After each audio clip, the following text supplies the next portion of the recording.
नमस्कार दोस्तों Latin America का ये वाला जो पूरा इलाका है, मेक्सिको से लेकर कोलंबिया, वेनेजुएला, ये पूरा अगर आप देखोगे तो अक्सर ड्रग्स की चर्चा होती है। इनफैक्ट कई सारे मूवी सीरीज वगैरह भी बने हुए हैं इसको लेकर। मैं आपको बता दूं, मेक्सिको का जो सबसे पावरफुल कार्टेल है, उसका जो लीडर है वो मारा गया है। आप देख सकते हो खबर, Mexico's most wanted drug lord El Mencho killed in military operation. और इसीलिए आज सुबह से आप देखोगे तो मेक्सिको के बारे में काफी चर्चा हो रही है, क्योंकि जैसे ही ऑपरेशन कंडक्ट किया गया, पता चला कि यहां पर इसका लीडर मारा गया, तो वो जो पूरा कार्टेल है उसने पूरा मेक्सिको सर पर उठा रखा है। मतलब जिस तरह से वायलेंस हो रहा है, यहां पर अलग अलग देशों को एडवाइजरी जारी करनी पड़ गई है। इसको थोड़ा सा हम डिटेल में देखेंगे, हुआ क्या है मेक्सिको के अंदर, और इसमें स्पेशली ट्रंप का क्या रोल था, यूएस का क्या रोल था, वो सब कुछ बताऊंगा। चलिए आगे बढ़ते हैं, लेकिन उससे पहले आप सबको बता दूं, आप में से जो भी लोग यूपीएससी 2027 या 28 की तैयारी कर रहे हैं, बहुत ही लिमिटेड पीरियड के लिए 50% फ्लैट ऑफ आपको दिया जा रहा है हमारे सभी कोर्सेज के ऊपर। यहां पर अगर आप कोर्स लेते हो तो इसमें 18 बुक्स का जो पूरा सेट है वो आपके घर पर भेजा जाता है, और साथ ही साथ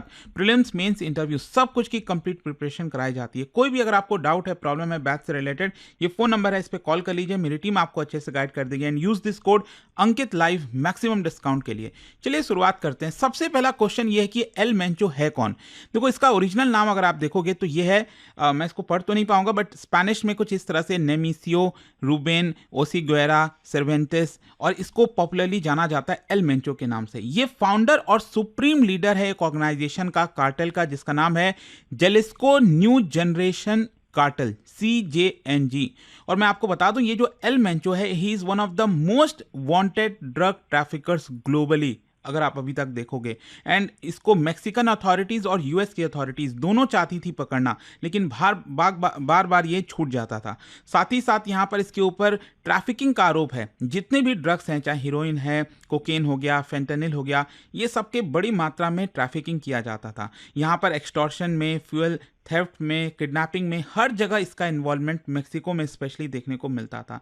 और ये जाना जाता था मिलिटराइज्ड टैक्टिक्स के तौर पर। मतलब अगर कोई भी हमला इसके ऊपर करने की कोशिश की गई तो मेक्सिको में तुरंत वायलेंस स्टार्ट हो जाता था। और इसके लीडरशिप में ये जो ऑर्गेनाइजेशन है ना, Jalisco, it became one of Mexico's most powerful and territorially expansive cartel. मतलब बहुत बड़ा इसका कार्टेल आपको मेक्सिको के अंदर, सबसे पावरफुल आप कह सकते हो। और इसी को देखते हुए लंबे समय से कोशिश थी कि इसको पकड़ा जाए। अब होता क्या है कि कल जो है मिलिट्री ऑपरेशंस कंडक्ट किया जाता है मेक्सिको के द्वारा, जिसके अंदर Mexican army, national guard, federal forces, सभी लोगों ने कोऑर्डिनेट किया था। और एग्जैक्टली कहां पर ऑपरेशन कंडक्ट किया गया, मेक्सिको, ये जो आप देख सकते हो, ये बेसिकली बॉर्डर है यूएस के साथ, और इसके वेस्टर्न साइड में यहां पर आप देखोगे एक स्टेट है, स्टेट ऑफ जेलिस्को, और उसी के नाम से ये पूरा कार्टेल पड़ा है। और वहां पर ये जगह है तपल्पा, और वहां पर ये पूरा ऑपरेशंस हुआ, जिसमें गन बैटल देखने को मिला। मतलब एक तरफ ये जो कार्टेल है जेलिस्को, इसके लोग, और साथ ही साथ सिक्योरिटी फोर्सेस के बीच में काफी ज्यादा गन फाइट हुआ। और इसी गन फाइट में बताया जाता है कि जो एल मेंचो है वो घायल हो गया, और इसको जब मेडिकल ट्रीटमेंट के लिए ले जाया जा रहा था तभी इसकी मृत्यु हो जाती है। मुझे कुछ इस तरह का सीन याद आ रहा था, आपको याद होगा ना शायद, भारत में एक दुबे कौन तो था यहाँ पर, उसको भी ले जाया जा रहा था तो गाड़ी पलट गई थी। आप मुझे कमेंट में बताइएगा, ध्यान नहीं आ रहा है, बट कुछ वैसा ही सीन मुझे लग रहा है यहाँ पर, राइट। तो उस तरह से हुआ। और साथ ही साथ बताया जा रहा है कि बहुत सारे जो कार्टेल ऑपरेटिव्स हैं वो भी इसके अंदर मारे गए इस पूरे ऑपरेशंस में। ये इतना मायने क्यों रखता है, देखो, it marks one of the most significant blow to organized crime in Mexico. क्या है कि मेक्सिको के अंदर अलग अलग कार्टेल्स बने हुए हैं, बेसिकली ग्रुप्स बने हुए हैं, जो इस तरह के धंधा करते हैं। इस तरह का ड्रग्स की जो तस्करी हो गई, ट्रैफिकिंग हो गया, ये सारी चीजें की जाती हैं। तो एक प्रकार से एल मेंचो को मारना, मतलब उसके उसके जो ड्रग कार्टेल है उसको खत्म करने की कोशिश करना, ये सबसे बड़ा प्रहार आप कह सकते हैं रीसेंट ईयर्स में। अच्छा, यहां पर आप देख सकते हो, खबर ये आ रही है कि इस पूरे ऑपरेशंस में हेल्प किया है अमेरिका ने, डोनाल्ड ट्रंप की एडमिनिस्ट्रेशन ने, क्योंकि ट्रंप ये चाहते थे कि यहां पर इनको हटाया जाए, क्योंकि ट्रंप, आपने सुना होगा, बार बार आरोप लगाते हैं कि जो ड्रग्स है वो उनके कंट्री में आता रहता है।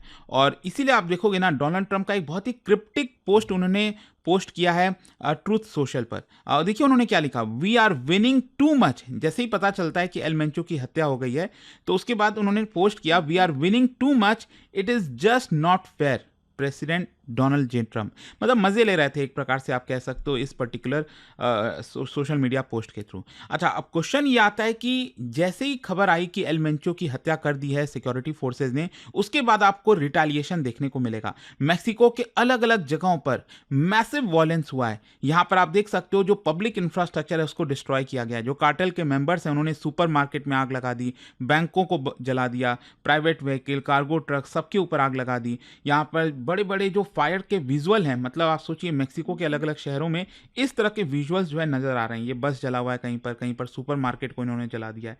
और ये जो एक्शन है वो जानबूझकर किए जाते हैं ताकि लोगों के मन में और ज्यादा डर जो है वो पैदा किया जा सके। फिर इसके अलावा जो हाईवेज हैं उसको ब्लॉक कर दिया गया है, ट्रक्स और कार्स को जला के। जो ट्रांसपोर्टेशन रूट्स हैं सिटीज के बीच में वो डिसरप्ट हो गया है। हिस्टोरिकली अगर आप देखोगे ये बेसिकली प्रेशर क्रिएट करने की कोशिश करते हैं अथॉरिटीज पर।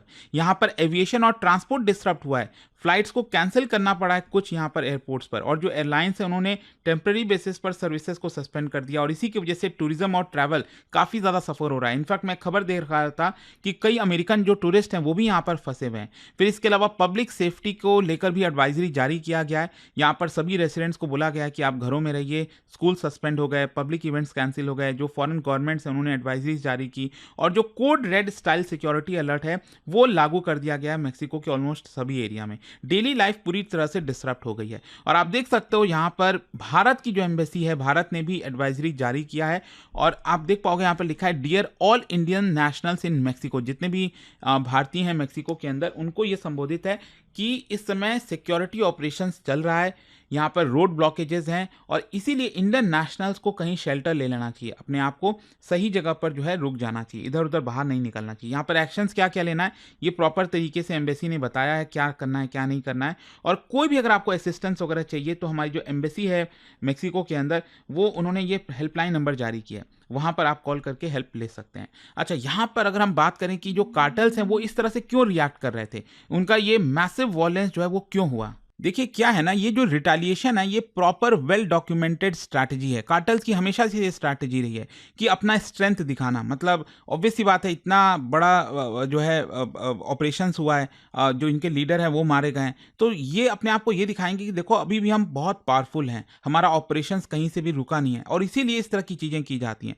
क्योस क्रिएट करने की कोशिश की जा रही है, टाइम बाई करने की कोशिश की जा रही है ताकि अपने आप को रीग्रुप किया जा सके। और डेटरेंस की तरह ये काम करता है। मतलब क्या है ना कि इस तरह की चीजें करके मान लो टॉप लीडर मारा गया तो उस केस में वैक्यूम क्रिएट होगा, तो वैक्यूम को कोई और दूसरा कार्टेल फिल ना कर दे। यहाँ पर ये जो जलिस्को है, ये जो जलिस्को वाला कार्टेल है, वो कोशिश करेगा कि अभी थोड़ा टाइम बाई करे और इसमें किसी और कार्टेल को की एंट्री ना अलाउ किया जाए। और फिर इसके अलावा यहाँ पर इंटरनल कंसोलिडेशन भी होता है, मतलब सक्सेशन के प्लान होगा, कौन लीडर बनेगा। तो ये सारी चीजें करने की वजह से इस तरह की चीजें होती हैं। जैसे मैं आपको बता दूं 2015 में भी, 10 साल पहले भी इस तरह की चीजें हुई थी।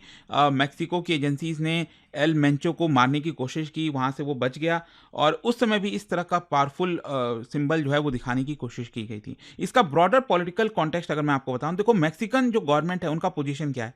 उनका ये कहना है कि देखो हम हाई वैल्यू अरेस्ट कर रहे हैं, यहाँ पर जो किलिंग्स हैं, जो हमें चाहिए कि यहाँ पर कार्टेल खत्म हो जाए, वो करने की कोशिश कर रहे हैं, क्रैकडाउन कर रहे हैं स्पेशली फेंटेनिल प्रोडक्शन पर, और कॉपरेट कर रहे हैं यूएस के साथ ताकि इंटेलिजेंस शेयरिंग हमारे साथ हो सके। वैसे अगर मैं मेक्सिको के ड्रग प्रॉब्लम की बात करूं, ये तो बहुत लंबे समय से चलता आ रहा है। इनफैक्ट बताया जा रहा है कि 2006 के बाद से अभी तक आप देखोगे तो ड्रग रिलेटेड जो मृत्यु हुई है 3.5 लाख।